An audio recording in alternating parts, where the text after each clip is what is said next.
Gruesome story of the unsolved Villisca axe murders. Based on a true story. At the end of a quiet street in Villisca, Iowa, there sits an old white frame house. The house looks like many others that fill the neighborhood, but unlike them, it lies abandoned. The house emits no light or sound, and upon closer inspection, the doors are found to be tightly boarded up. A small sign out front reads, Villisca Axe Murder House.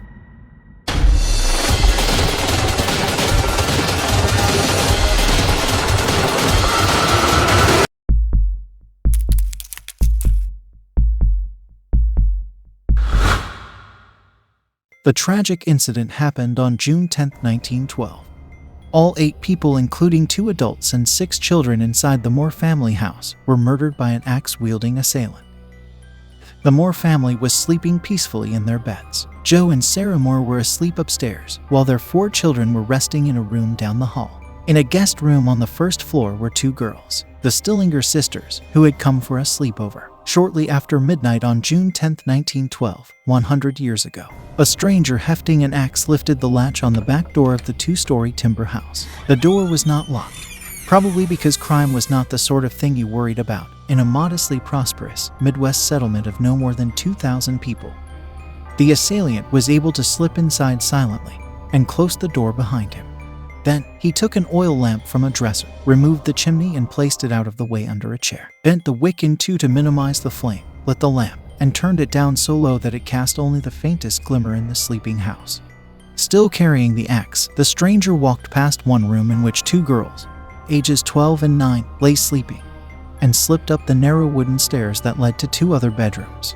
He ignored one, in which 4 more young children were sleeping, and crept into the room in which 43-year-old Joe Moore lay next to his wife, Sarah, raising the axe high above his head, so high that it gouged the ceiling. The man brought the flat of the blade down on the back of Joe Moore's head, crushing his skull and probably killing him instantly. Then he struck Sarah a blow, before she had time to wake or register his presence. Leaving the couple dead, the killer went next door and used the same axe to kill the 4 more children. Herman, 11, Catherine, 10, Boyd, 7, and Paul, 5 as they slept. It's believed that neither the killer nor any of the 4 children made sufficient noise to disturb Catherine's 2 friends, Lena and Anna Stillinger, as they slept downstairs. The killer then descended the stairs to the room where the Stillinger girls were sleeping, the elder of whom may finally have awakened an instant before she, too, was murdered. What happened next marked the Villisca killings as truly peculiar, and still sends shivers down the spine a century after the incident.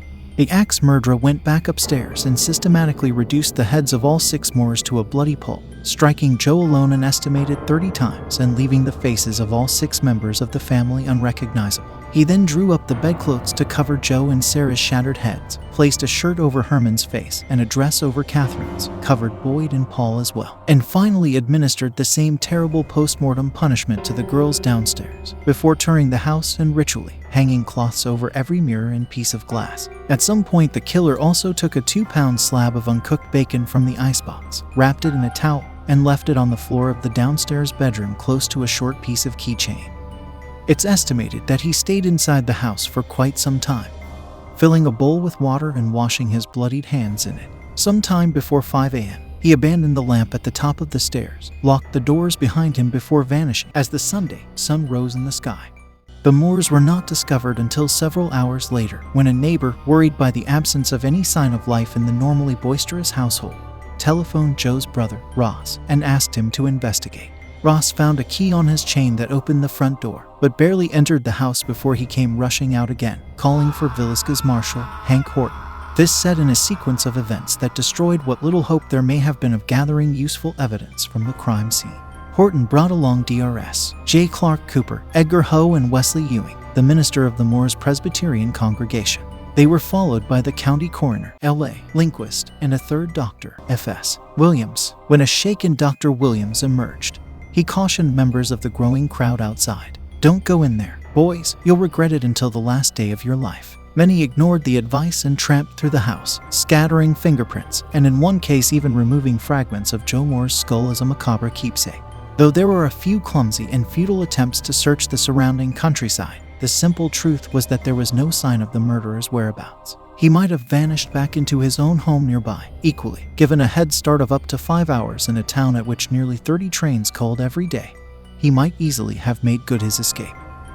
Bloodhounds were tried too, but without success. After that, there was little for the townspeople to do but gossip, swap theories, and strengthen their locks. Initially, a few suspects were named, the first of whom was Frank Jones, a local businessman who had been in competition with Joe Moore. Moore had worked for Jones for 7 years in the farm equipment sales business before leaving and starting his own rival business. There was also a rumor that Joe was having an affair with Jones' daughter-in-law, though the reports were unfounded. The townspeople insist, however, that the Moores and the Joneses harbored a deep hatred for each other, though no one admits it was bad enough to spark murder. The second suspect seemed far more likely, and even confessed to the murders, though he later recanted, claiming police brutality.